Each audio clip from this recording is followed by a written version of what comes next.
They'll blanket you in Wi-Fi and profit off the radiation. Congregation collecting the people for that Satan. I keeps it blazing, cause I can read between the lines. I ain't blind, we unwind what they're really saying. Genetically modify what you're tasting.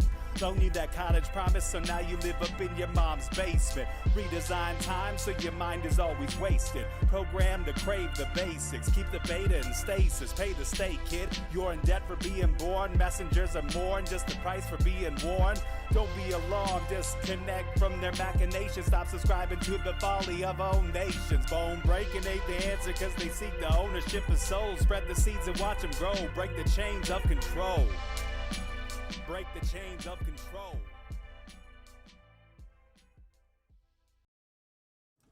Sweet eternal balance of all that is good, true, and beautiful, friends. I am pleased as punch to bring two badasses onto Rogue Ways tonight who have undertaken quite the project with their own show and podcast by challenging themselves to bring together one fully awoken Adam with one still maybe in the Matrix, Debra. Debra is Adam's mother-in-law and comes to each episode with no background in most of the topics they explore, and Adam and guests attempt to feed Debra the red pill that will suck her out of the illusion and into fully aware reality. Hijinks ensue, awakening occurs, and everyone has a fantastic time in this show that proves there truly are still people with open minds and people who know how to actually dialogue, and that is a huge relief. Please welcome the hosts of Debra Gets Red Pilled, Adam and Debra. How are you guys doing tonight? Just great. Fantastic. Thank you. That was a great intro. Yeah, that was really nice. I'm very excited to have you guys here, and I'm just slightly changing my arrangement a little. I'm going to ask you guys the pointless question and then do my reminders to all the people listening out there while you have time to think about it. Because I do my pointless question and people are like, oh God, that's a really hard question. So I'm going to do it this way and see if it works out better. So here's the question, and then you'll have a minute to think while I talk some more. So the question is, if humans could and were going to live in space actually, how do you think it would be? Would it be like Star Wars-y, Star Trek-y, like space communism or full of wars with aliens, or some other totally different thing? Or what do you want it to be like? So think about your answers, and I will remind the audience that they have my eternal gratitude. To every single viewer and listener out there, Rogue Ways started as a fun side project in which I got to interact with people who are on the same wavelength as me, and it's turned into this amazing journey in which I've grown and developed my own soul and invited all of you to do the same. And I couldn't be more grateful that we're at the last episode of season 5. This is actually, I didn't even know that. You guys are the closing out season 5, your episode 33. So what an honor. Yeah, thank you for closing out the season with me, which means season 6 is the next episode on Tuesday. So it is kind of arbitrary, like seasons are just it's like I made it up. This is how many numbers of shows will be in my season. So it doesn't really have a lot to do with much. But when I first started doing the show, I did 1 a week, and now I do 3 a week. So the seasons go a lot faster. But still, season 6 is coming. This is the final episode of season 5, and so I just like to pause and thank everybody out there who listens and supports and comes and hangs out in the chat. We've got Cherry Falls, Awkwardly Awesome, Israel Adams, Raven Page, Truzilla's in the house. Oh, nice. And the digital apparition. And so, and thank you so much for the super chat, Truzilla. I love it. Thank you so much. So I just have so much gratitude to everyone, and I just want to give that out, before we end season 5. And I also want to invite everyone over to Rockfin on Thursdays, 7 p.m. live stream there on the new show, Middle Path. Super fun, super deep. We had the coolest episode last Thursday about ancient temples and their alignments to the stars, to the earth, and to our own bodies. And it was really profound and beautiful. So, check it out if you haven't got there yet. And if you want to become a subscriber and supporter, there is some, content you'll only get there. And then, of course, go to rogue.locals.com for the community and more content you'll only get there. And go to rogueways.org for the jewelry I make, the books that I make, and all the other stuff that I do. And finally, I don't know which of you wants to start, Adam or Debra. Tell me about your space visions of the future. You go, Debra. I'll go. Okay, so this is my fantasy. Ooh. That the only people who get to go are you and Antonio Banderas. Yeah. She's like, how'd you know? Are like-minded the good people. And it's like homesteading on a different planet, and it's everything that we could wish for here that's never going to happen, but perhaps can happen there. And if we have the technology to get there, then we might also have a little bit of technology that will enable us to communicate with the other life forms, whoever they are, and show them that we're not out to destroy the universe, that we really do want to continue, and we don't want to upset the balance, whatever is left of it, and go on in a positive way from there. I love that vision. I would totally do that. If it was like only the coolest, best hearted people, the most capable and best hearted people, like I would go live in space with them too. And we're the three who get to determine who those people are. We're the judges. Yes, that's right. It's kind of like Interstellar, maybe almost. I don't know if you saw Interstellar, but they were like homesteading and like, yeah. Okay, right, so Adam. My turn. Your turn. I don't believe in outer space. I know. I was waiting for that. Yeah. I guess my ideal situation would be to be able to go farm the space dust of Mars by myself and have some close friends nearby, but I'd have a fence around my property. So kind of just what I want to do in America. Yes. But I think the reality of it would be, if it ever happened, if space is real, which I don't think it is. I mean, the two people that are investing the most in it are Jeff Bezos and Elon Musk. So I think it'll be some corporate, technocratic, fascist state. And just therefore like it'll here. Destroy itself. Yeah. Just like here. It'll be just the same. Yeah. Yeah, that's always... You'll have Amazon, you might have a Tesla, Floating space billboards. Yeah. Just like the supposed Starlink that messes up our skies. Have you guys seen that? No.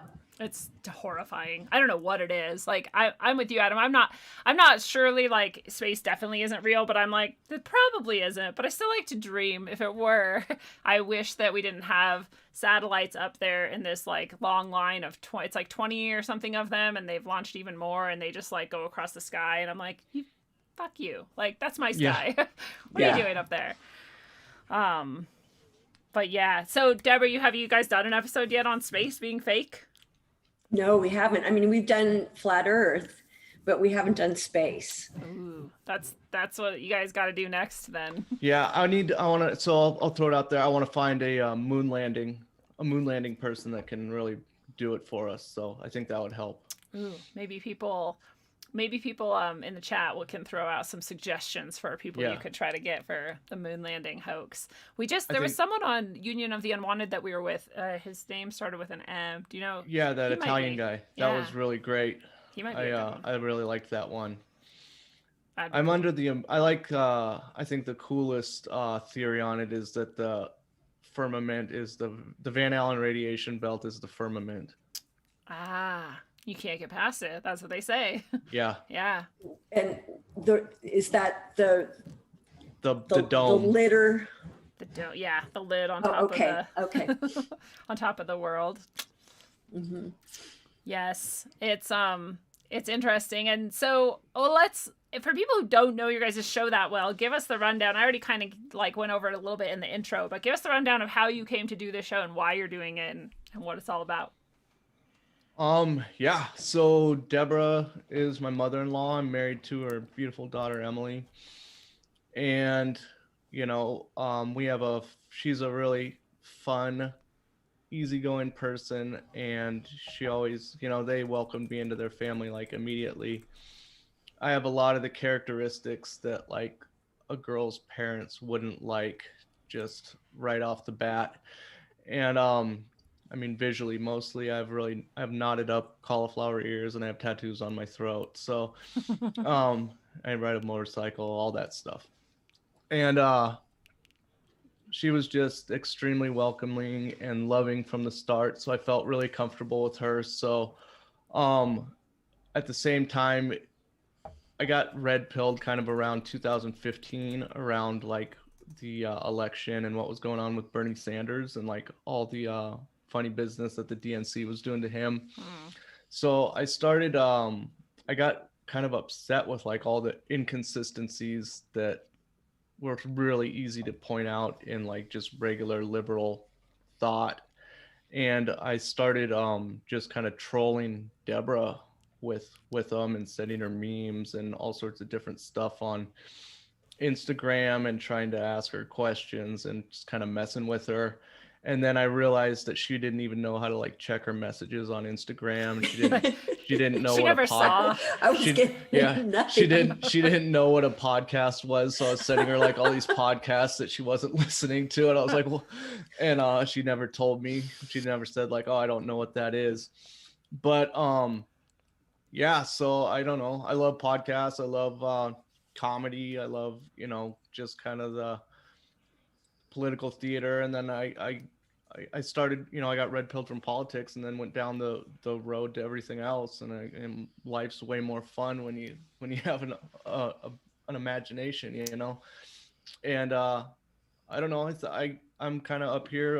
I've always, you know, played it pretty close to my chest and not had a lot of friends. I have like a few really close friends, so I don't have a lot of people to talk to about it. And I thought, you know, I was having a hard time in the last summer, and I needed to get some stuff out. It's weird. I'm 41 years old. I never really thought I was like a creative, artistic person. And then, you know, I kind of figured I could do a podcast. I just kind of figured it out, and we started, you know, and she's been along for the ride the whole time. She's been had some tough, early on we had some like contentious, tough ones, and now it's just kind of, it's more fun and uncomfortable a lot of the time, which makes it like way more fun for me. That's my side of the story. Yeah.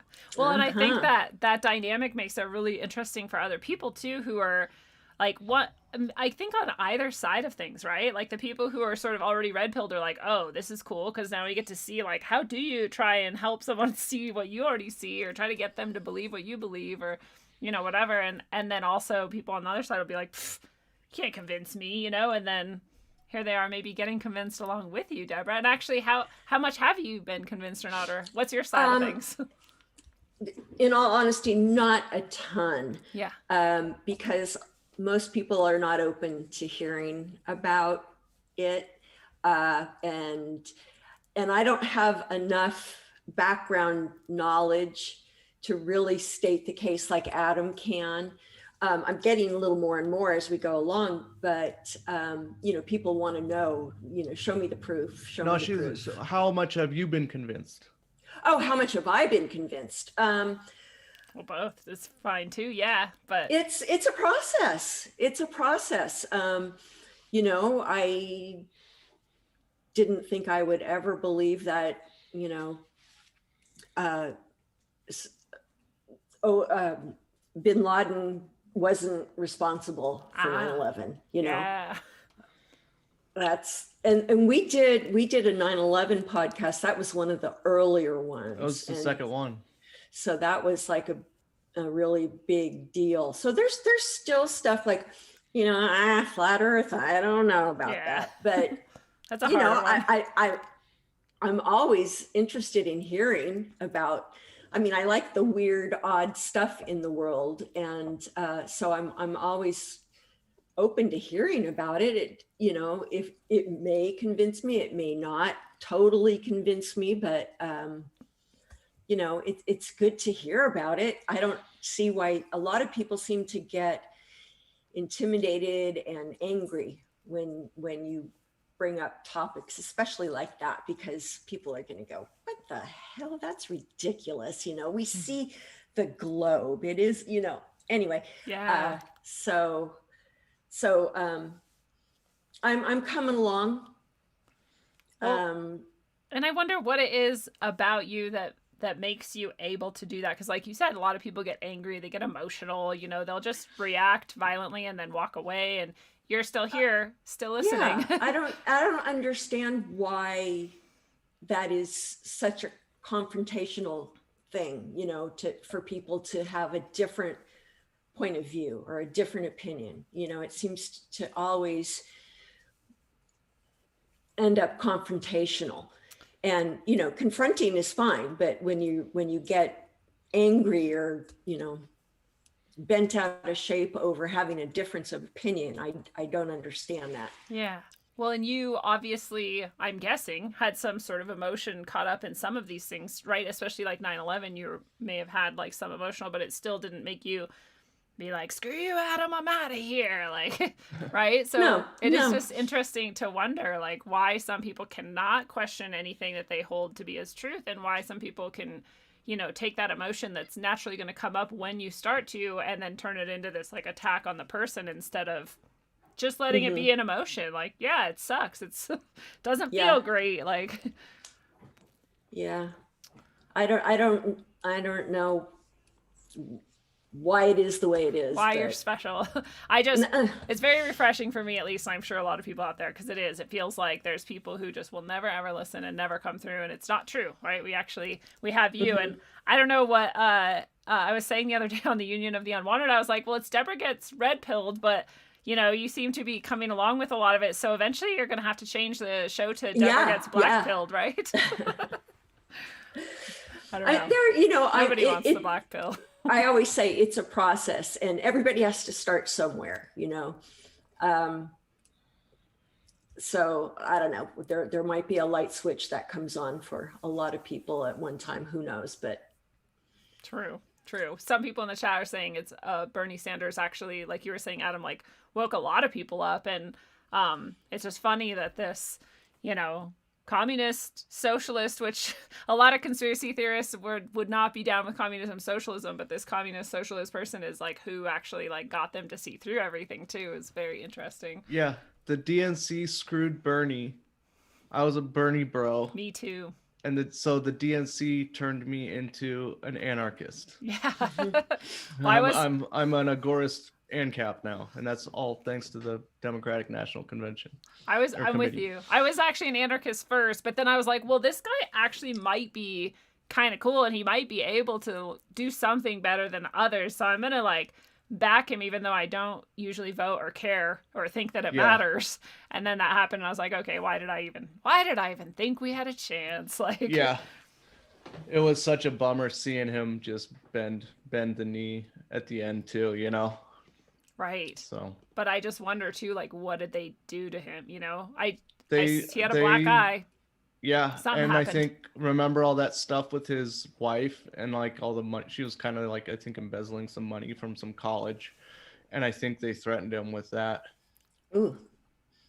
I never heard. I don't know anything about that. Yeah. And then thank you so much, Chuck, for the super chat. I really appreciate that. And then that could be constructed too. Like maybe she is. Maybe they're both very corrupt, and maybe they always have been. I'm not trying to make any claims, but yeah, you could very easily like go back and switch some electronic records around and be like, oh look, you embezzled. You're gonna go to jail forever, even though it didn't happen, right? Yeah, I mean the way it went, what he did the last election too. I mean, it looks like he just he's playing the role, you know. Right. He's doing what he's supposed to do. And if he hasn't always been, he at least is now. Yeah. You know, that guy's like never had a real job in his life. Like he got kicked out of hippie communes because he wasn't working hard enough. Yeah, that has to be hard to pull off. Yeah. Bernie did? Yeah, he was God. just bumming around, you know, after college, going to like hippie communes and stuff, and like nobody wanted him there because he didn't do anything. Wow. And then he like ran for mayor of Burlington, Vermont, or whatever it was, and then went from there, you know. And he maybe even was sent in to try and like destroy those communes too, because we know that happened a lot. Yeah. So who knows how deep he goes. Well, I want to ask you guys what some of your favorite episodes were so far, and see if they're the same or different for each of you, and why they were some of your favorites. So I don't know if who wants to go first. Adam, you want to take this one? I need to think some more. Yeah, I mean, that's like, besides, you know, ruining the golden years of her life, the best part of the show for me has been just like getting to talk to all these like people who are famous to me, than people that I look up to. You know, we got Charlie Robinson on our 6th episode, So awesome. and that was crazy for me. I was super nervous, and I don't get nervous anymore. I've got one on Friday that's like super secret. Ooh. That I'm pretty nervous for. Yeah.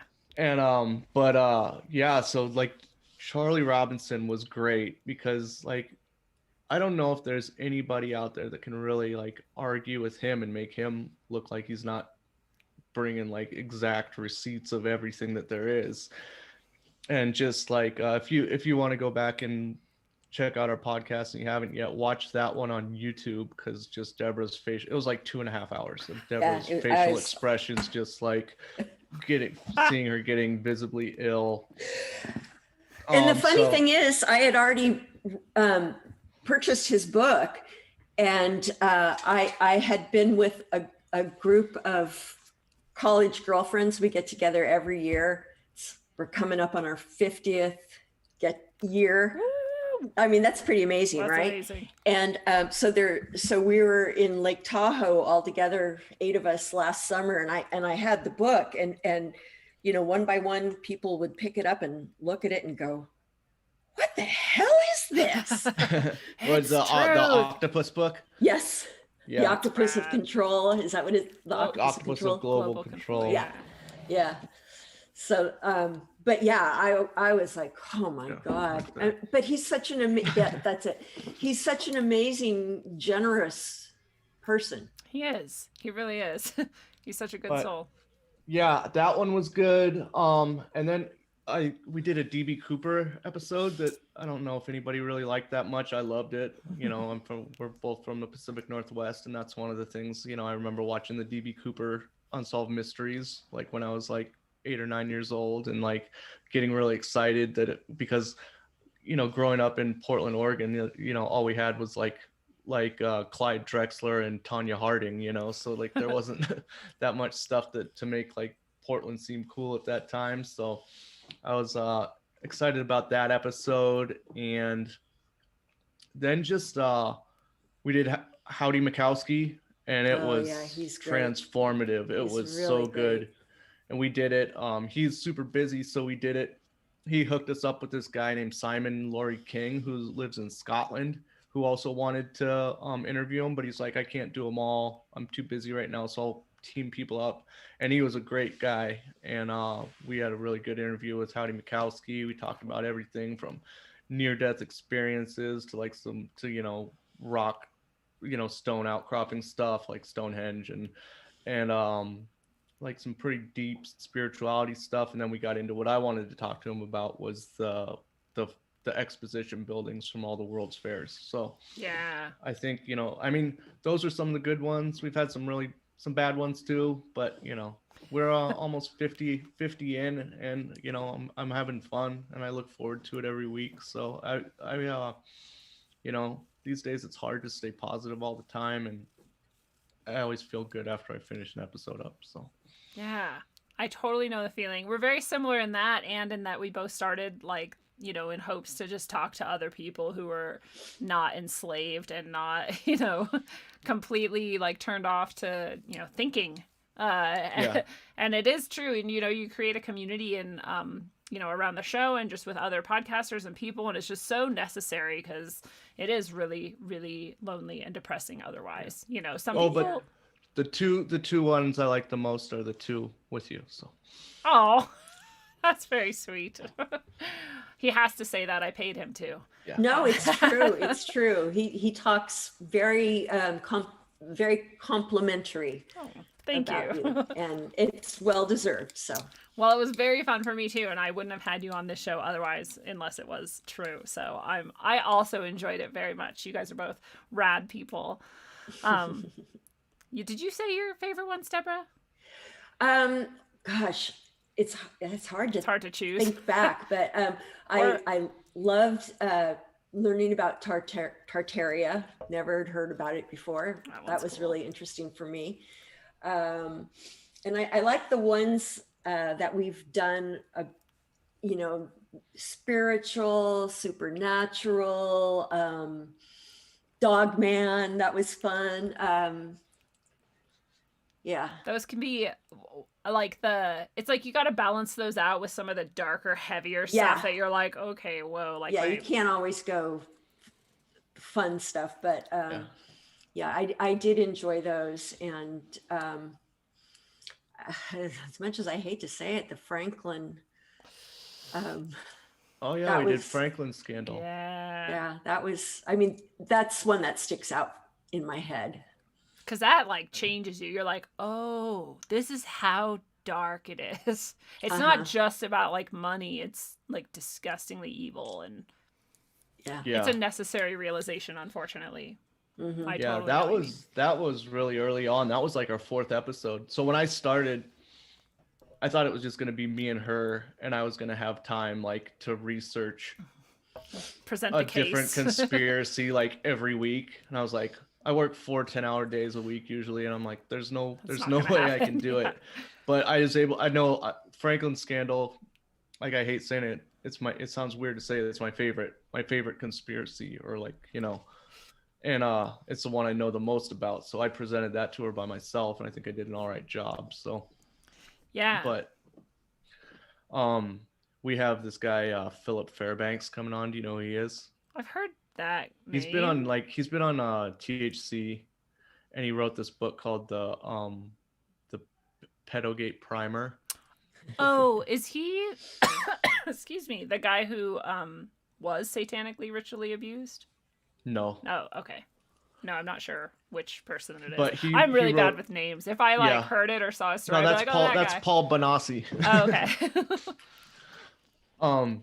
But yeah, we got him coming on, so that's gonna be a dark one. So Yeah. Those are the ones that afterwards you just go and like meditate and like ask God to just like let you like not feel that for a little while. Like, whew. yeah. Yeah. And I don't think I've ever done a show on any of the. No, I did. I had a satanic ritual abuse person on who helps people get out of it and does like counseling with that. So that I've done a little bit, but I haven't actually done anything to like cover over all of the massive amounts of evidence that there's constantly pedophilia, you know, and pedophile rings going on at the upper tiers of society, and always has been. We can trace it all the way back to like forever, documented history, period, you know. Yeah. I've never done Yeah. a real deep dive onto any of that, I think, in here. Yeah, and I mean, it's not that far back, but in Pedogate Primer, his first chapter is about like the guy who wrote Peter Pan and the guy who wrote Alice in Wonderland and like Oscar Wilde and all this like old stuff. So it's pretty good. So he starts there and then goes like all the way up to like Pizzagate, I think. So, Wow. Yeah, Yeah. that'll be a hard one, but a good one. Yeah. yeah, it's an awesome book though. It's just like it's short book and it's just like little chapters and they're all just it's called a primer, you know. So it's just like little explanations of all these different It gives you all verifiable things, you know. all the windows, and then you can go through them on your own. Yeah. Yeah. So. Well, to change it to something completely different, 100 Days at a Time asks what you guys do for a living, if you'd like to share. I am retired. That's the best living. That's it's good. Yeah. You know, before COVID, I had some, you know, volunteer jobs that I did, but Yeah, they shut that all down. shut that all down. Yeah. That's sad. Yeah. So now I walk my dogs and work in my garden. Try not to destroy it. Yeah. Try to bring goodness through the earth. I love it. What about you, Adam? I'm a union elevator mechanic. That sounds like So a really good job. I build elevators in new buildings. That's cool. Yeah. Yeah, and you get to So- do the 410s. I always wanted a job I could do that, because then you get 3 days off, and that sounds Yeah, rad. it's awesome. I'm working 510s now, so Friday's all double time, so it's pretty cool. That's good money. Do Yeah. you get your 3 days in a row, or do you have to like? Yeah, work them? we get Thursday, Friday, Saturday off if we're not That's working nice. overtime. So, yeah, it's pretty awesome. If I ever go back to working for other people, I think I'm gonna do something like that, so I can. Yeah, it would be really, really hard to go back to five days a week. Yeah. 5/8. So. You're like, it's just It's- 2 extra hours. Yeah, it's cool because it's easier to go. I do Brazilian jiu-jitsu, so it's a lot harder to get to the gym after working 10 hours than 8 hours, but I usually try to hit it like the 3 days I have off. So Yeah. Well, so it's nice, you know, that you guys get to connect with each other and connect with other people who all want to keep thinking and sharing ideas and evidence and whatever and see what comes out. But what's, you know, what are the downsides? What are the hard parts? Well, that's easy for me. As I have said before, I live with a foot in both. And most of the people that I spend most of the time with are not really into hearing about any of this conspiracy stuff. So, And have you found that has like driven any kind of wedges between you, or is it just kind of something you have to just leave out of your relationship? I just leave it out. Yeah. I think that's like a big part of getting red pilled is when you can figure out like, oh, I need to keep my mouth shut around this person at this time, and this person I can probably talk to about some stuff. So I like to equate it to, I got sober in 12-step program, and like I remember like right when I first got in, you know, first year, I was like so stoked on it, and I was like that annoying guy that would like talk to people that didn't know anything about it, you know. Yeah. And like that's kind of the same thing when you first like start getting into conspiracies and stuff. You're like, oh, I should, you know, why doesn't this person understand what I'm talking about, you know? Yeah. Like, I'm did giving you them guys proof know? and all this stuff. Yeah. Yeah. And like, and then you're just like, oh, you know, it's not that hard for me because I don't have as big of a friendship community as Debra. Probably I have like my wife and like a couple really good friends, and it's cool because like I have all these friends from the internet from doing the show. I have friends from back home when I used to live I live in Oregon. I used to live in California forever. I've got a couple really good friends that I still talk to from there, and then like everybody else I talk to is like a jujitsu person, and like it's weird because jujitsu people are really into conspiracies a lot of the time too. Wow. So but yeah, I don't really have to censor myself that much, you know. That's nice. Which is nice, but I know when to do it. So yeah, that's a good skill to have. Yeah. I sometimes fail, but do you? Because I, you know, for a while when I was getting into meeting other people and doing the show and you know getting past my own little world of conspiracy that I had lived in, I started seeing so many people in wrestling and people talking about wrestling, and I'm like, why is conspiracy so tied up with wrestling people? And then I learned that it's because when you learn about wrestling, like the type of wrestling that's on like WWE or whatever, yeah, you learn that everything is about like this story and the construction and the narrative and the characters and the kayfabe, right? And kayfabe, yeah. Kayfabe, yeah.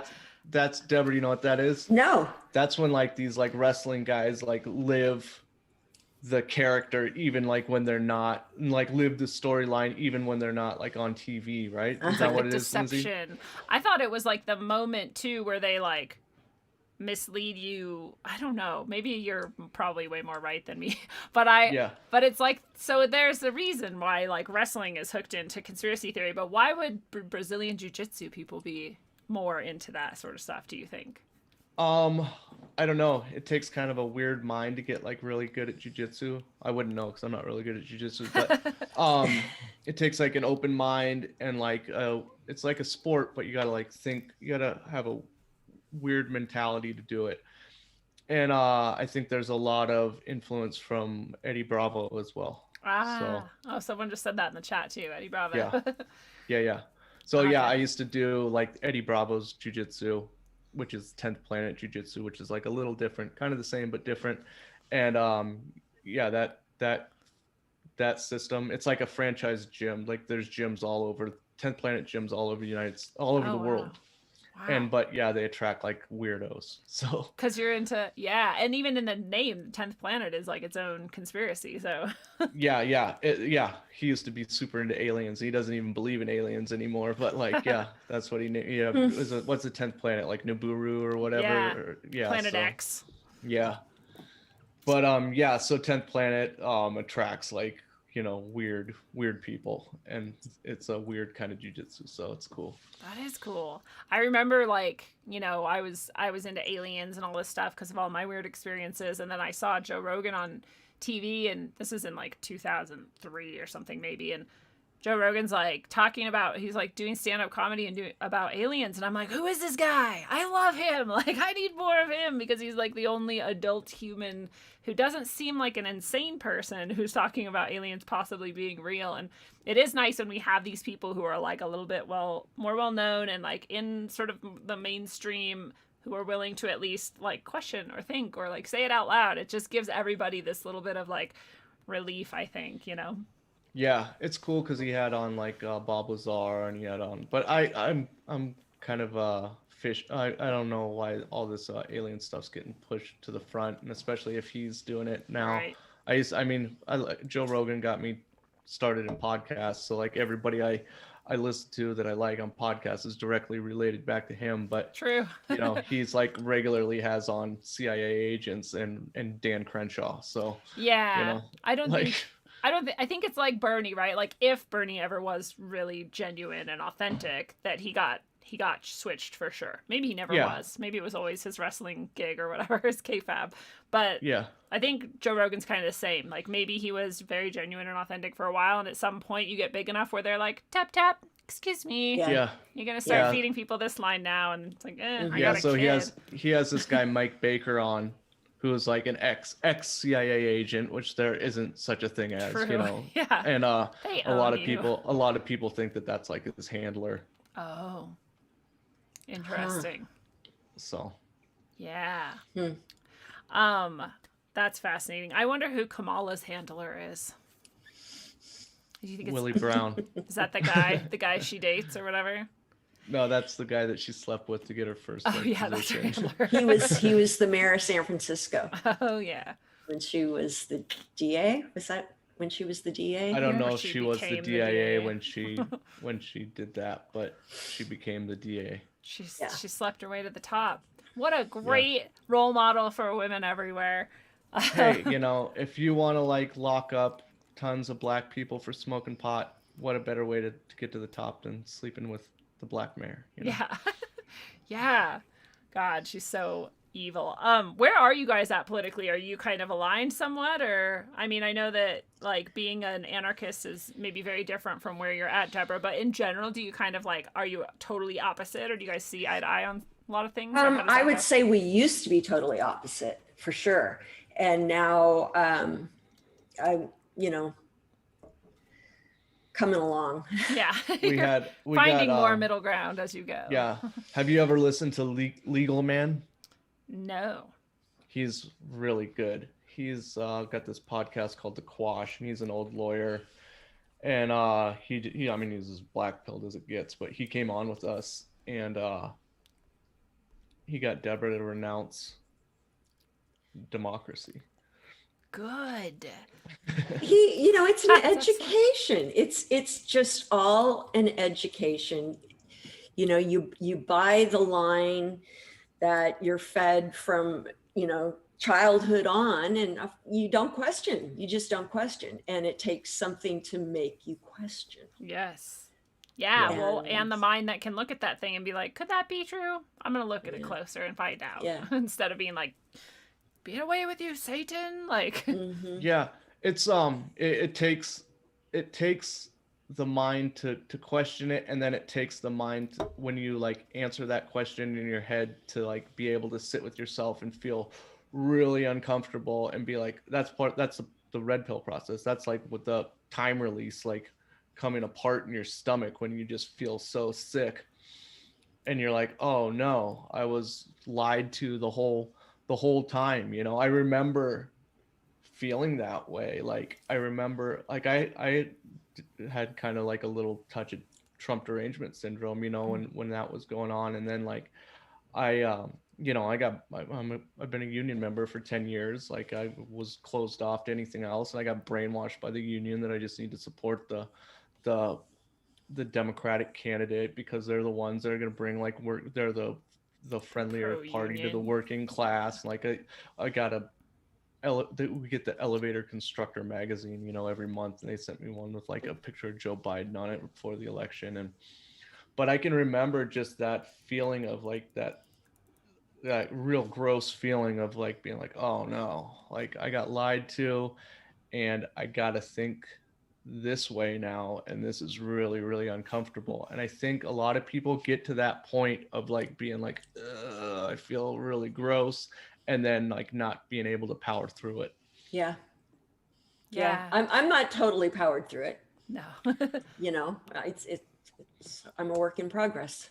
Yeah. See, and I wonder if this is part of it too, because I think this is true of me at least, and I'm, for pretty far down this path, but I think people who can hold more than one possibility in their mind at once are the people who can kind of start to see truth easier instead of running away from it, because you're like, well, maybe Biden's a pedophile, but maybe he's not. And then like you get to like gather more evidence as you go. And I think some people literally can't. They have to like, no, is it this or is it this? Like, tell me which one. And like, like freak out.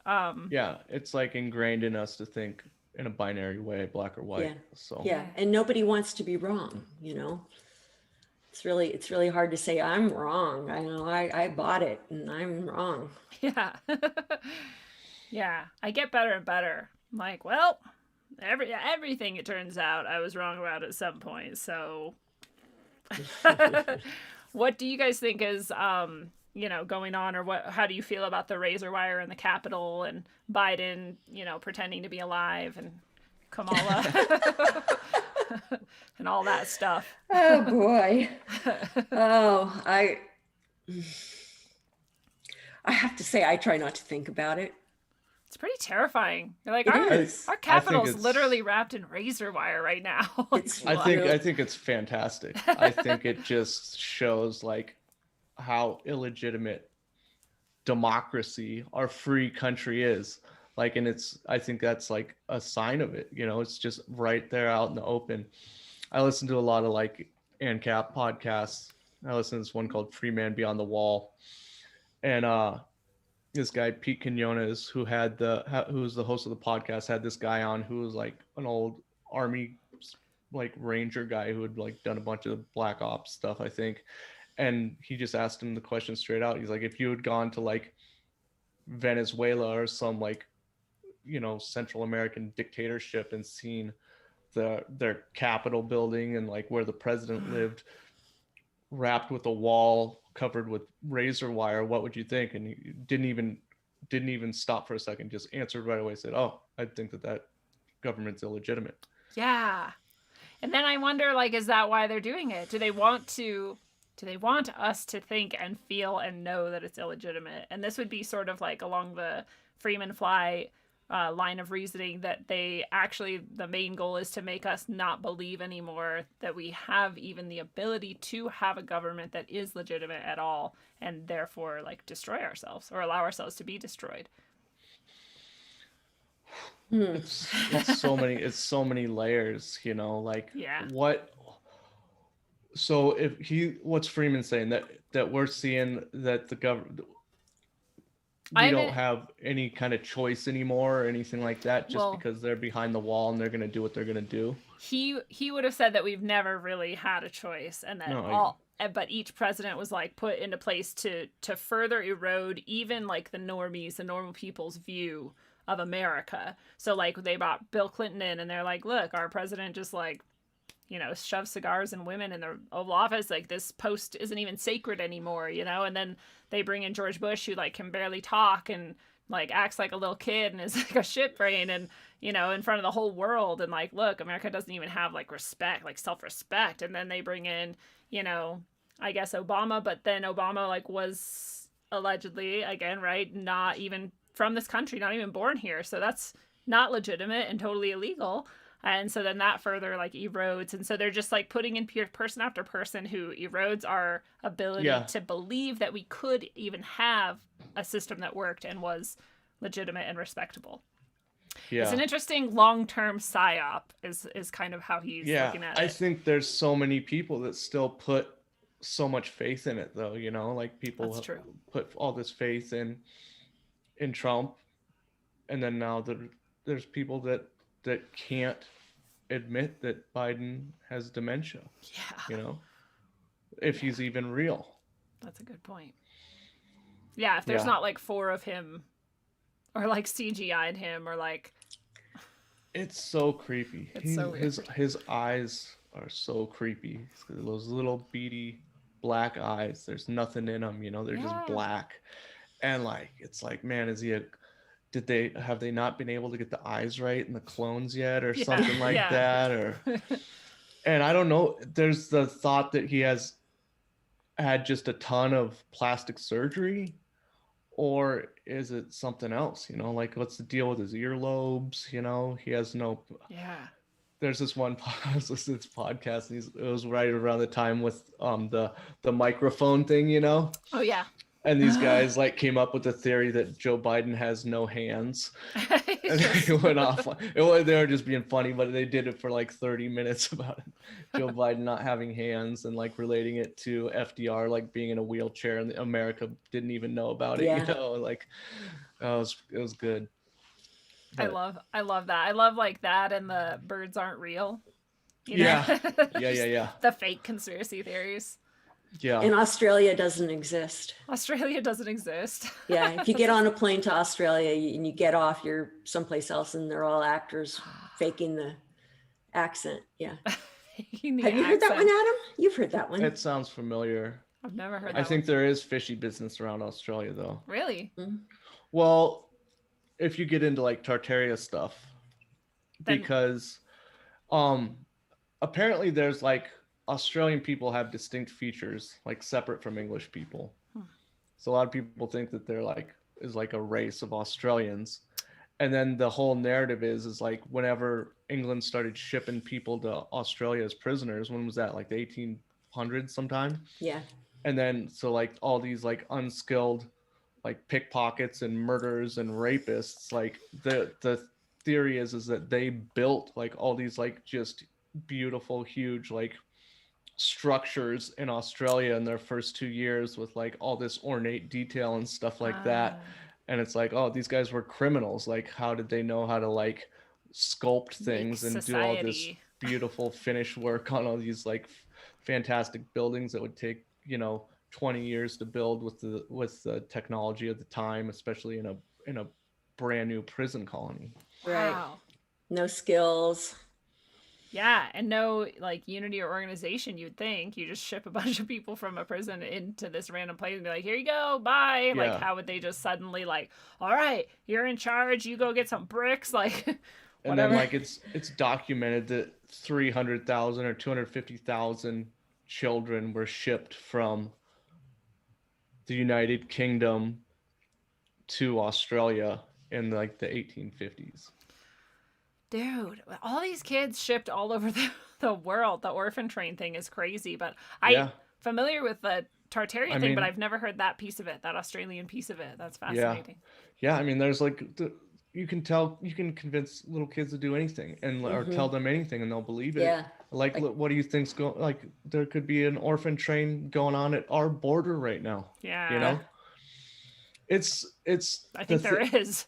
Yeah, There's so many kids down there right now. What I was kind of relating it to is like I was, you know, I grew up in the 80s and 90s, and to me, like I thought it felt like everybody was getting along pretty good in the 80s. You know, I went to school with I grew up in Portland, Oregon. When people are like, "Oh, there's no minorities," I went to school with a ton of black kids in Northeast Portland. Yeah.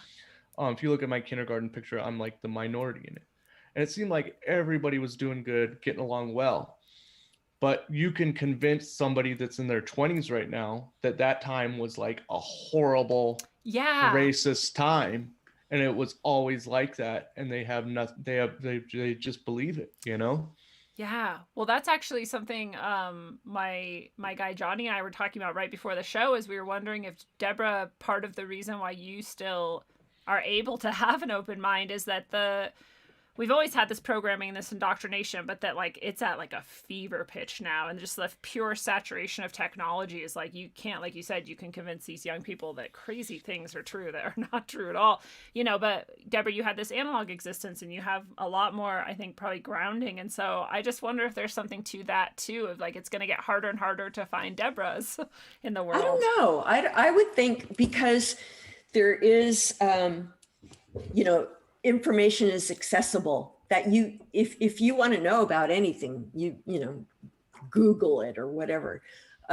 So And I think, what I have learned is that you can get a reasonable explanation on either side of any argument, It's true.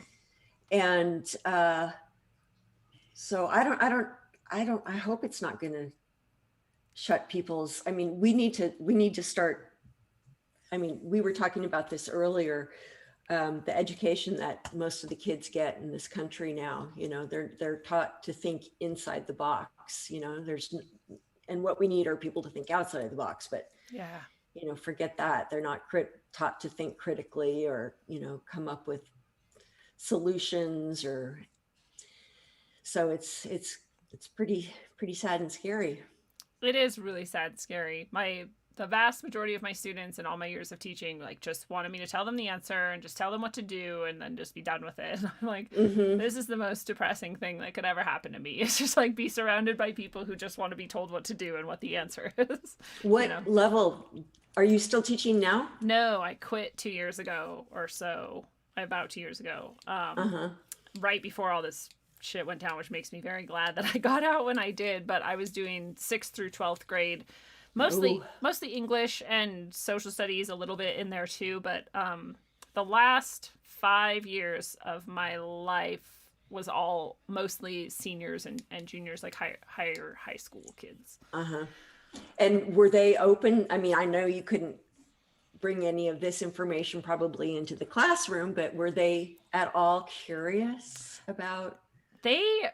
So as much as I, point out how little critical thinking they had and how they just wanted the answers and wanted me to tell them, I actually was always happy to see that many of them would like start to think more and more critically in my classroom. And once they got comfortable and they knew they were safe in my classroom and knew that they were allowed to think and that I don't ever attack anyone for any belief or any idea or anything that they say, except pure hatred, if there's just volatile hatred, I'll attack that. But like in general, that they could say and do anything, idea wise, kids would bring things up. They'd be like, yeah, but Bush did 9/11 though.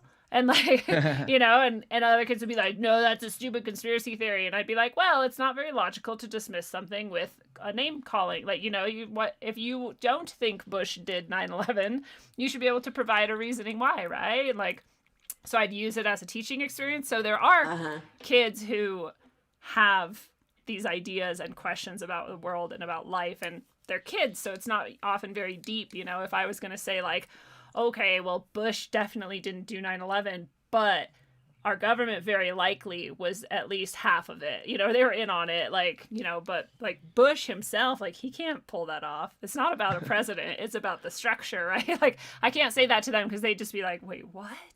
What if they said Dick Cheney did 9/11? Dick Cheney definitely did 9/11. Yeah, he's much more capable. What? Oh, that tripped me out. Someone in the chat told me to gift Debra the Sun, Moon, and Zodiac Clock app, which I don't actually know what that is or how I would gift it to you. But maybe I know what that is. It's the flat Earth clock. Oh, okay. Oh, I do have that actually on my phone. She has it too. Oh, okay. She already has it. But when they said that, I have a clock that I've like Mod Podged with Zodiac and Sun and Moon on it, and I'm getting rid of it currently. So I'm like, how the fuck did they know? What? It's like tripped me out. Oh, all right. So what do you guys think is going to happen next with the whole alleged pandemic, lockdown, like whatever is going on with that? Tara doesn't like it. I don't like it. I think the passport's coming, and I think I don't know where people can go. And I have to be honest. I am vaccinated. I got both shots because I live with a foot in both worlds. Yeah. And but I really dislike the thought that people will be required to show a passport or whatever it is in order to function in our society. I think that's just wrong. Yeah. Well, it's refreshing to hear because a lot of people who are really behind are all for the vaccine are very much like you have to. If you don't, you're a criminal, you're hurting people and all of this. So it's nice to know there's people who are not of that mindset, who still appreciate freedom. Yeah. Yeah, well, I don't know. You want my white pill answer? You want my black pill answer? Any of them. Both. I think it is, my white pill answer is, I think it's enough people's line in the sand to not allow the government to shoot us up with experimental gene therapy. Yeah. And, even if it was tested and you didn't want to take it, I think that's enough people's line in the sand. I think if we're canceled out of society, they're going to cancel 70 million people out of society, I think that would be more than enough people to create a booming and thriving counter economy. That'd be awesome, actually. And and we're going to that planet. Yeah. Yeah, we're going to planet Amazon. But I think if something like that happened, and people were able to identify each other as friendly in that way, and to create community and things like that, that's what I hope happens. I hope that I'm even though I don't believe in that politics are real a lot of the time, I'm a huge proponent of state secession. And I think that, this might be the catalyst that really actually makes that happen. And instead of becoming like a United States, we just become like kind of a loosely related country with a whole bunch of little countries in us. And, I don't really want to move to Florida. I'd rather move someplace else where it's easier to farm. Yeah. But at some point, I might not be able to survive in Oregon, which sucks because it's awesome here. Oregon it was is sunny awesome. today. Like, dude, it was like 65 and sunny today. And like, it's a like sunny Oregon, sunny Pacific Northwest is like a different feel than sunny anywhere else. It's amazing. Yeah. And, Sunny Pacific Northwest is my favorite thing in the universe. I escaped the Bay Area and came, I unfortunately escaped to the place that's, the epicenter of what we don't want anymore. And it sucks because Portland is what's representative of Oregon, like in the media and in people's minds who don't live here, and the rest of the state is incredible. Like, it's not like that most other places. And I don't think like any state government is going to be my savior, but it might just be like a little bit more of a safe place for me at certain times. I don't want to just keep running my whole life. I want to settle down and have kids and have a normal life, and hopefully there's places that you're allowed to do that. My black pill answer is, vaccine passports are coming. I'm not going to be able to have a job. I'm going to lose everything I have, and Debra's going to have to come visit me and her daughter underneath a freeway overpass. So. Yeah. Yeah. Or in a camp, because you won't get the vaccine. In a FEMA camp, So. Yeah. Oh, I'm so excited. My guy just made this song that I can't wait to have at the end of Rogueways, but it has a little something to do with FEMA camps and the fact that most of us are going to be there if they exist, or if they come into being, Yeah.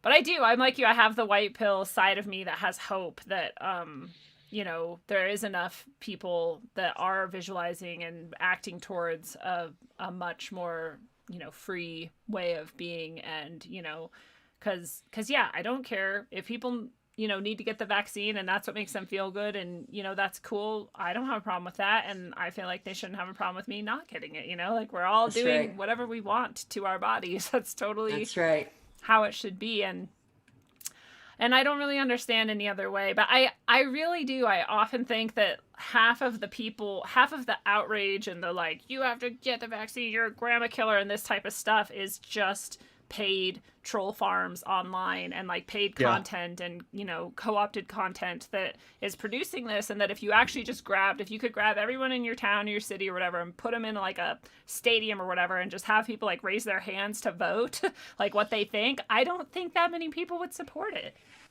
Yeah. But I don't know. Yeah, I don't either. And like, imagine all these people that get vaccinated who are friendly, like they can do all sorts of stuff for us for money and, everything like Yeah. that. We'll have a bunch of little people to run errands for Can you us. go to the And store for me and get me Yeah. this? Yeah. it's like it's going to be like shoulder tapping. That can be some people's new profession. Hey, Yeah. Yeah. Can you score me a loaf of bread? Seriously. Yeah. I was like imagining this because I'll just go to the store throughout this whole time and I just won't have a mask and I'll just walk in, and most of the time nobody says anything and I'm good, and every once in a while someone will, and I'm like, if we get to the point where every place I go is saying I can't come in, I'm gonna have to stand at the door and just ask people going in, like, can you go get me like peanut butter or whatever? Like, Yeah. which will be insane. Like, what will have been the point of that? Yeah. Whatever. But then, like, they've already said it's not going to be done through the government. It's going to be done through private companies. Deborah, do you know what they call it when corporations and the government join together to do things? No. They call that fascism. Oh, okay. That's like the exact definition of it. Yeah, people think it's left or right, but it's actually corporate and government, which we already seriously, like, pretty much have. Yeah. At least to a large extent. Yeah. Okay, so check this out. What do you think? So let's just say, conservatively, 70 million people don't want it. Don't get the vaccine. That's a fifth, 20% of the country, right? Mm-hmm. 20% of Americans in the country. Yeah. Not Americans, adults that spend money at places. Like, if you take 20% away from Safeway or Kroger or whatever your regional big grocery store is, doesn't that like put them out of business? Like 20%. That would be down? a hit. It would definitely be a hit. Yeah. So But I don't know. if they're like removing the people from working there, 20% and 20% of people are not buying there too, maybe it balances out for them. I don't know then who's providing for the 20%. And also, like you say, Adam, we'll just be, standing up, or you might be standing outside the grocery store asking people to, buy for you. I don't know. I think 20%, if a corporation loses 20% of its profits, I think that's a pretty big hit. That's true. Yeah. Yeah, I don't really know. Lizzie Fizzy in the chat says you only need 3% to win. Yeah, that's what I've heard too, It's like the whole thing, like 3%. If 3% of people stop paying taxes, it would derail the whole thing. That'd be awesome. Yeah. I love that because there's 3% is like the number of, in some Gnostic traditions, there are only 3% of humans who are actively like on the path or like awakening or doing any sort of spiritual awareness, at all. Yeah. Which is really, really weird to think about if that's actually true. It's a very small amount of people. I think like there's that militia group called the 3%ers, and that comes from I think 3% of the of Americans, of colonists, were the ones fighting back against the British. It was 3%. Wow. Huh. And they did it. So That's fascinating. yeah. And I also really have a lot of faith in that, we really are, we're creating this all together, and so that's why they work so hard to like have all this programming and send out all these messaging and hire all these troll farms and, take over Joe Rogan and, all these things they do, because they know that it's in our minds and our hearts where the world happens. And so if we're, if we get to that 3% and we are not complying or going along, and that's not what we're behind, then I really don't think it has to go any certain way. There's, the full black pill people really are like, it has to, the end. That's all there is to it. Like, it's gonna be government tyranny and we're going to camps and we're gonna get slaughtered and there is no other option. And I'm like, I could never be so absolute about anything. So I have if you're 100% sure that, you should just, like, the ultimate black pill is you should just kill yourself. Yeah, like, what's the point? Yeah. Why wait? Right. That's really true. So, I know that we kind of already talked about your favorite shows, which maybe are aligned with your favorite conspiracy. So I'm going to ask you instead, unless you have another favorite conspiracy we didn't already mention that you want to throw out there. okay. Sorry. Well, I basically, So I was, sorry. I was going to ask you guys what your favorite conspiracy is, but then I was like, well, I already asked you what your favorite episode was. And so maybe that was your favorite conspiracy theory. No, Yeah. I don't know what my favorite conspiracy would Okay. be. I My- mean, they're all interesting. They are fascinating. my like favorite like geopolitical one is, you know, Pizzagate, Franklin scandal, all that stuff, which is pretty dark. Yeah. My favorite out there one is Tartaria, and I also like I really want to get a good Hollow Earth person on. We did a Hollow Earth episode and it was a real dud. Oh, And I need to get a good Hollow Earth guy on. So if anybody knows about that too, let me know. that would be fun. Yeah, I don't think I've done a really great. I did a Hollow Earth episode that was like, you know, a round table with just regular people who are not Hollow Earth researchers, just talking about what we know about it and like, you know, having fun. But it Yeah. would be cool to have a person kind of lay it out. So Yeah. maybe we could all team up on Yeah. that one. I know Greg Carlwood's like super into it, so he's had some really good guys all throughout the years, and I go back and listen to those. I listen to multiple ones sometimes. So yeah, we had this guy on, and he wasn't a Hollow Earth guy. He's just I heard his show, and he like just talked about some stuff that he'd researched, and I would be like, oh, it'd be good to have him on. And then he came on, and I kind of like knew more than him. Yeah, he wasn't like- wasn't really aligned. Yeah. Well, that's too bad. So- Hey Lindsay, have you ever had like a really uncomfortable episode with like a guest? Yes. But Can I you don't talk about it? I'm not going to, just to be professional, but I will say that I don't think they had any inkling that it was uncomfortable or annoying for me, and I don't think they ever will. Yeah. And that's like That's the good. teacher in me. I'm like, I know how to help you get through this and save face and then just pretend like it never happened. Like, Yeah. yeah. But now Or- everybody who hears that is like, is it me? Yeah. I remember one time on Tinfoil Hat, Sam had this guy on because he was like a proclaimed like UFO expert. And he came on and just like right out of the gate, he's like, yeah, I work for the government. There's no such thing as UFOs. I don't believe in them. But like, that was like his expertise. That was pretty funny. Huh, okay.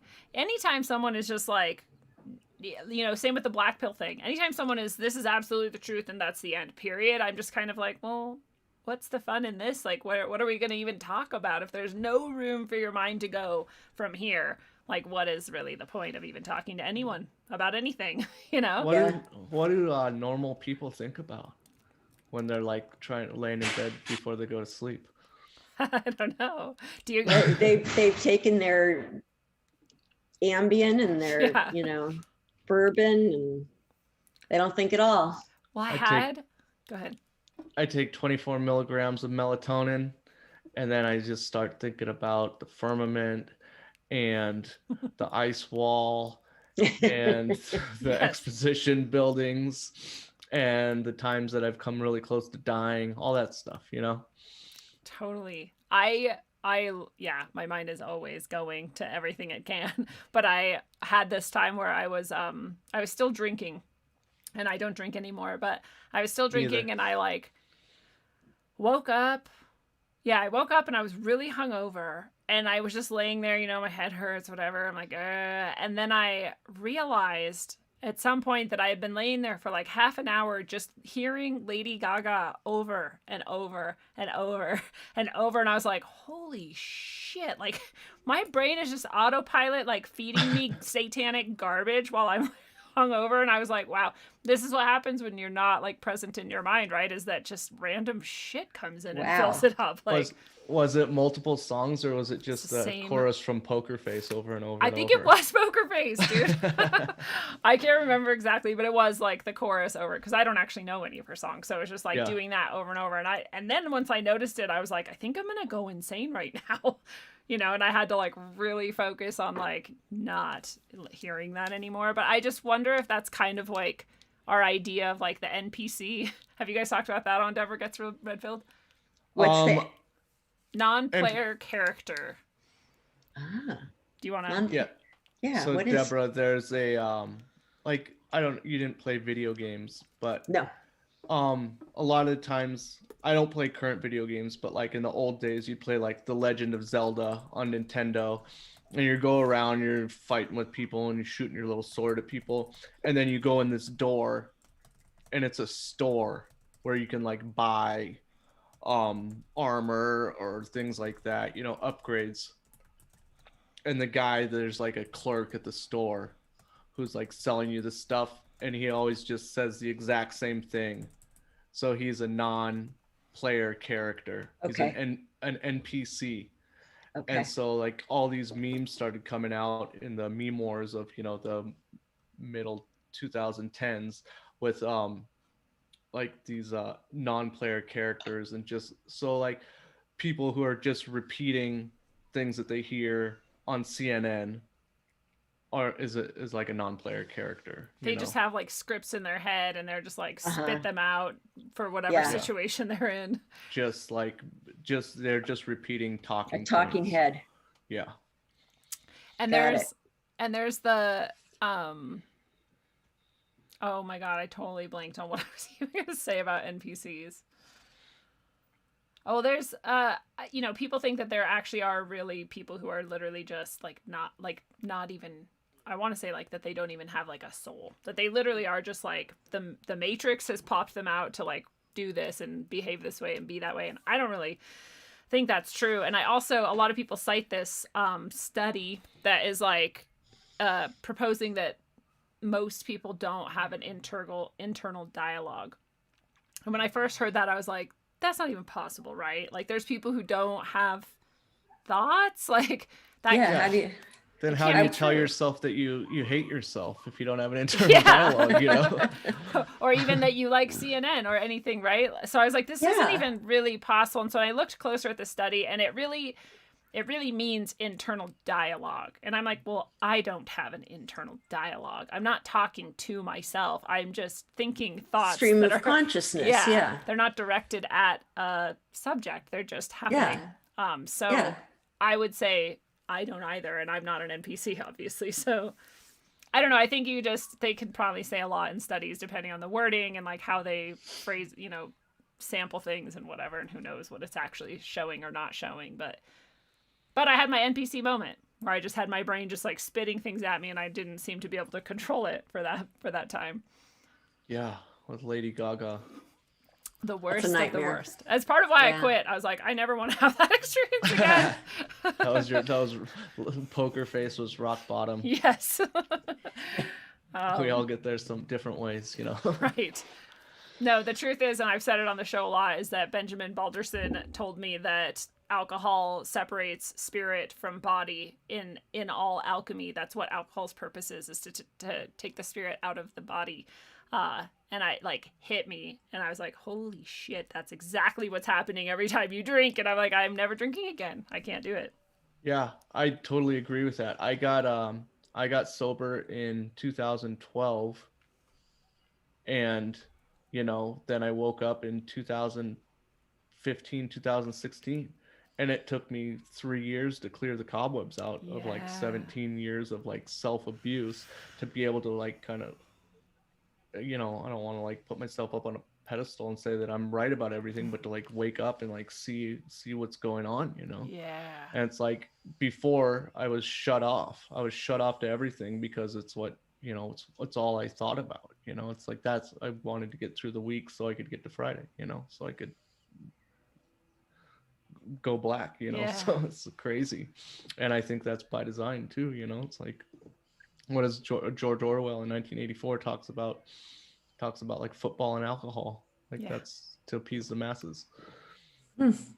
Yeah, I think you're absolutely right. And I think that's part of why, if we do have something like NPCs, it's more like that than that they like literally don't have anything going on in them. It's that they've numbed it all out and disconnected so much that things are kind of on autopilot, and Yeah, and I don't think people are like soulless beings all the time. It's just like hard, like for me, it's hard to be like a working class guy to go to work, and I don't even have kids, yet. So like if you were like me and you had to work 10-hour days, then come home and take care of your kids and be a family guy and stuff, it's like you don't have time to do all this. I mean, there's people in our community that do it, but it limits your time that much more to like look into stuff. You know, Yeah. I don't have a ton of friends and I got a bunch of time, so I listen to podcasts and I look at weird stuff on the internet, you know. And About priorities, Yeah. you know, there's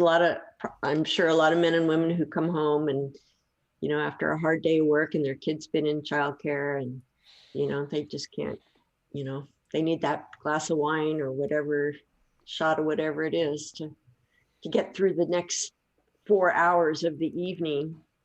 And then it's so sad to me, right? Because if no one had that kind of going on, that like desire to escape and that desire to kind of let go and just like stop for a minute and be disconnected on purpose, then we would be forced, I think, more likely to face that, like, I don't want my life to be anything like this. This is actually horrible. Why am I doing this? I'm gonna start changing shit. You think that the alcohol or whatever it is the medicine to cure what's ailing you, when in fact it's what's ailing you. Yeah, it's feeding back into that same cycle. You're never gonna get out of it. I mean, you are, but not if you keep going that way.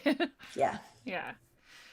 Yeah, it's really it's a nice tight knit trap, right? We've got all of this media saturation and we've got all of this like programming to disconnect and just let go and just go along with it and not think. And, you know, we've got that coming from all angles. And whether you think that's by design, which I do, or you think it's kind of incidental to what makes people the most money, or a little bit of both, like it is kind of the trap. And it's really I'm always trying to figure out like who wakes up, why they wake up, and how we can recreate that en masse. You know? Yeah. But it's so different from everyone. So it's, I don't know. You just like keep throwing out what we can and seeing what sticks and hoping some more people, you know, get further along and follow the path of Debra.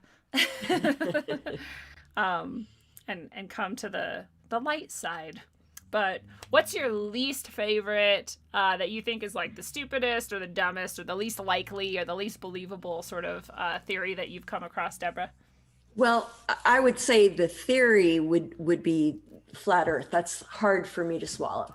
It's just difficult. But David Weiss did do a good job. He did an excellent. He did an excellent job. He really did. But it's like, that's just a really, I can't say I'm there at all on that one.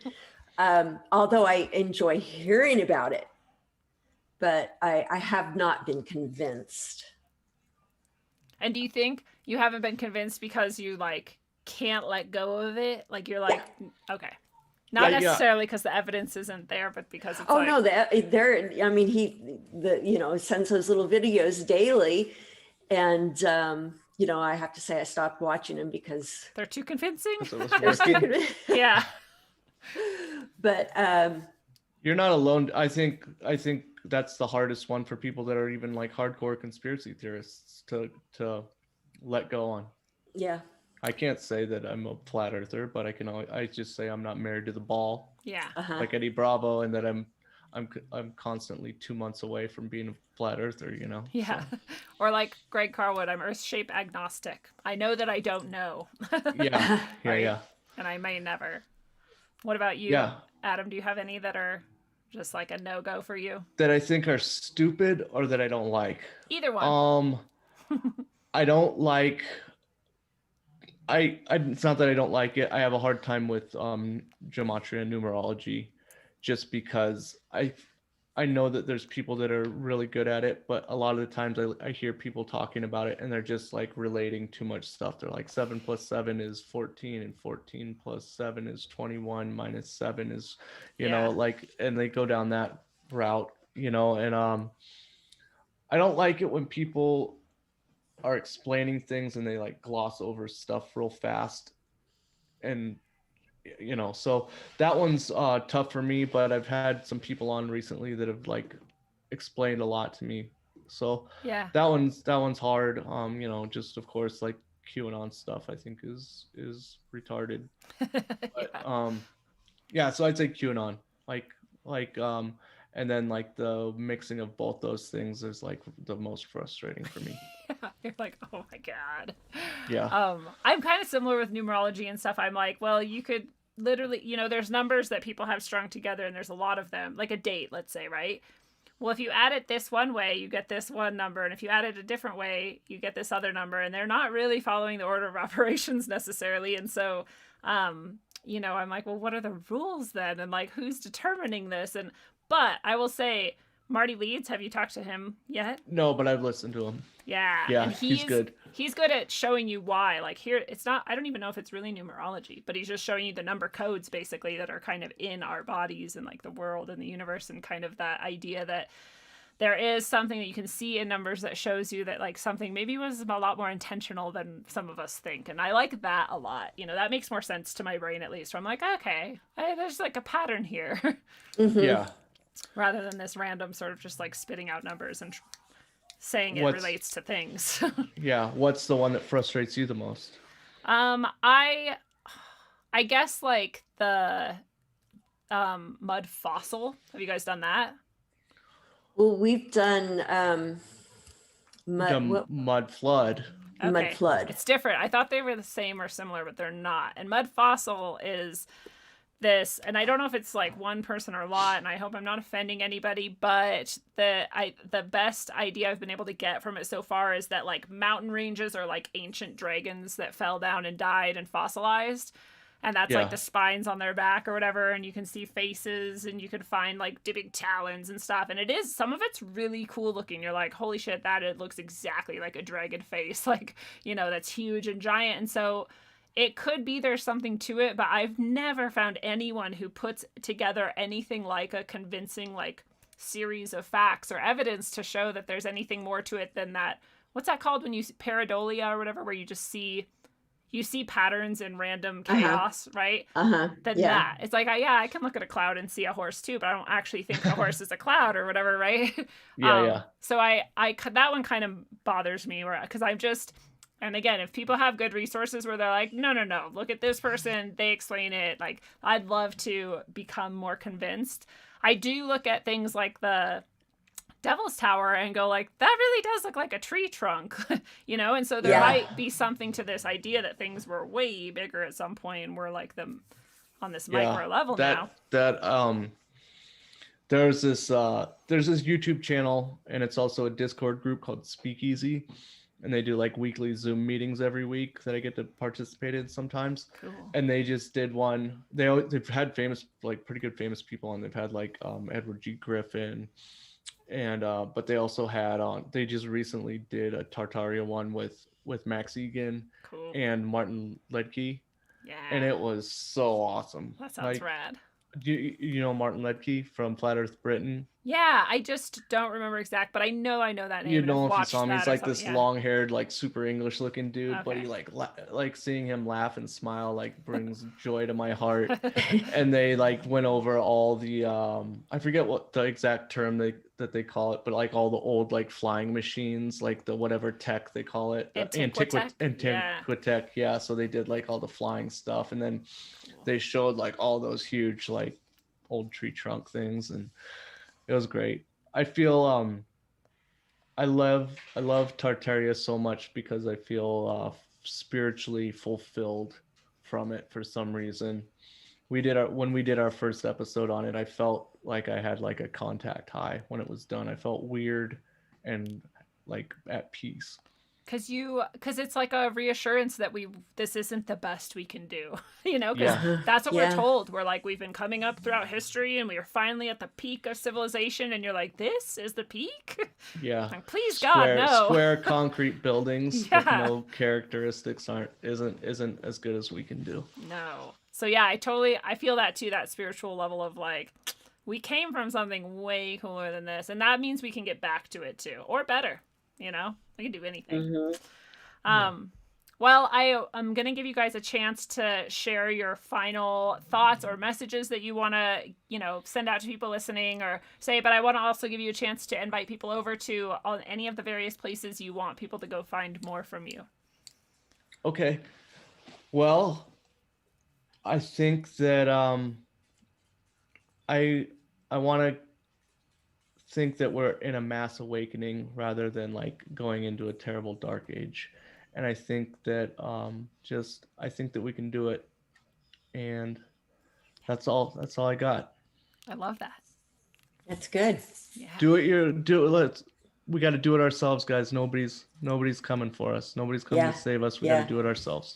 And if someone comes to save us, we should really, Really. really doubt that.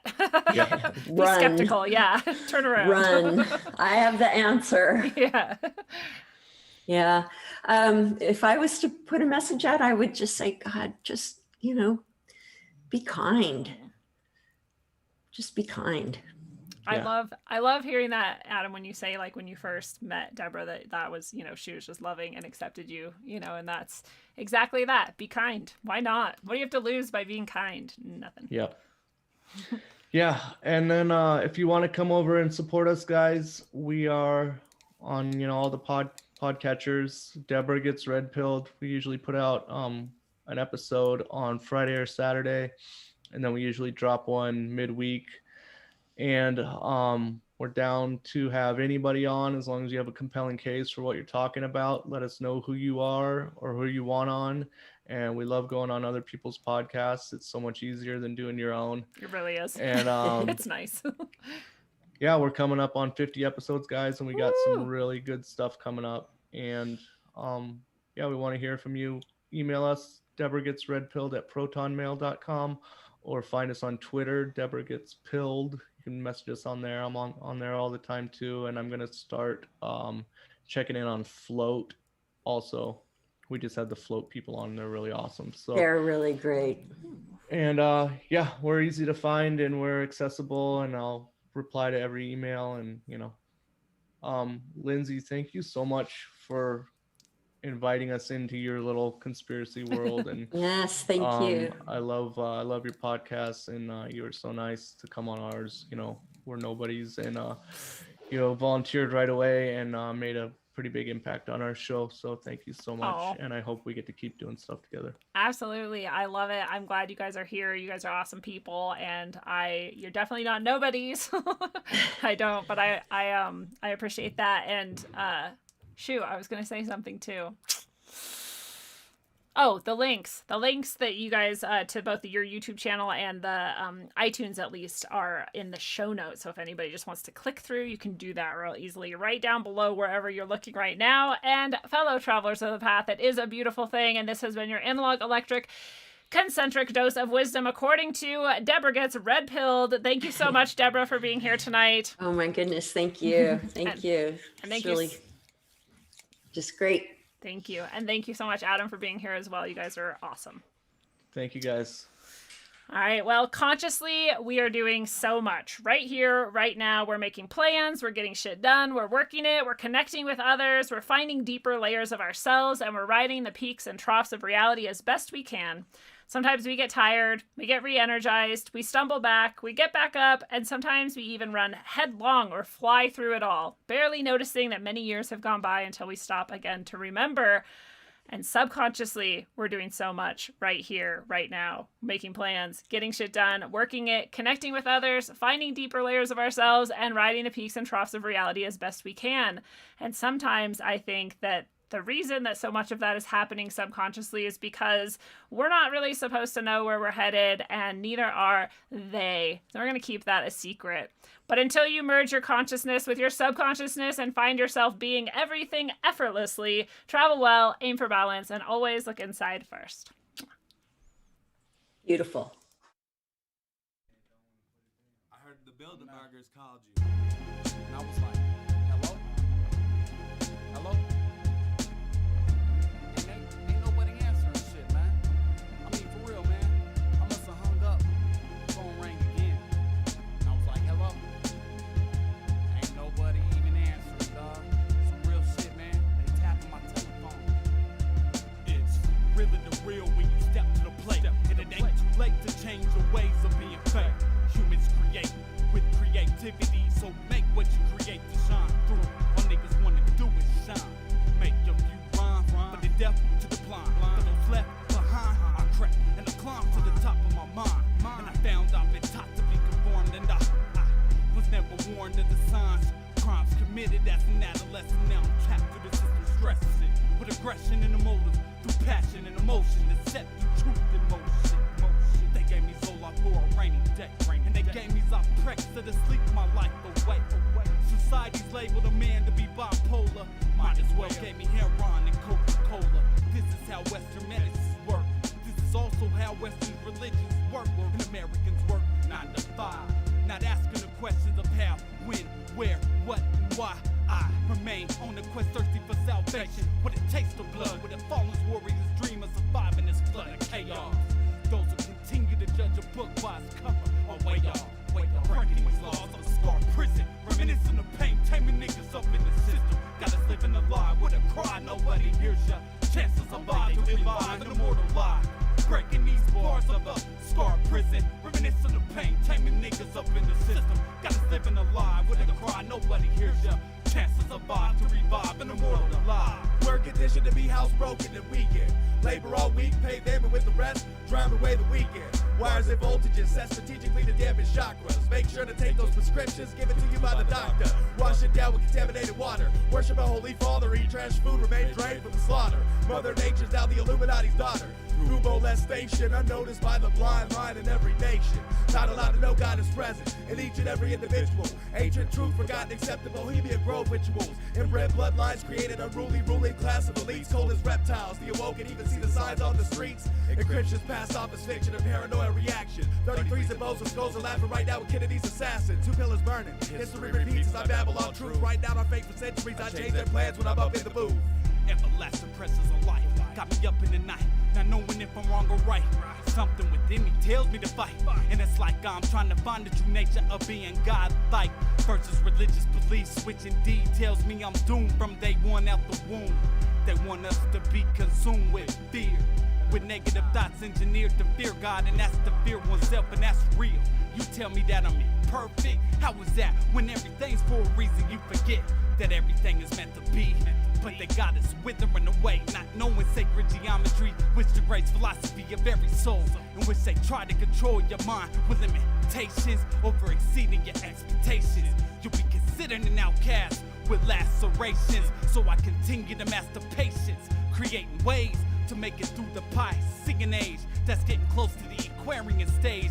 As I stand strong on my God-given ride, it's my life against all lies to penetrate these imprisoned walls that creates flaws and false laws. So y'all niggas better recognize before you die, before you had the chance to survive, and that's breaking these bars of a scarred prison, reminiscing of pain, taming niggas up in the system. Got us living a lie with a cry, nobody hears ya. Chance to survive to revive an immortal lie.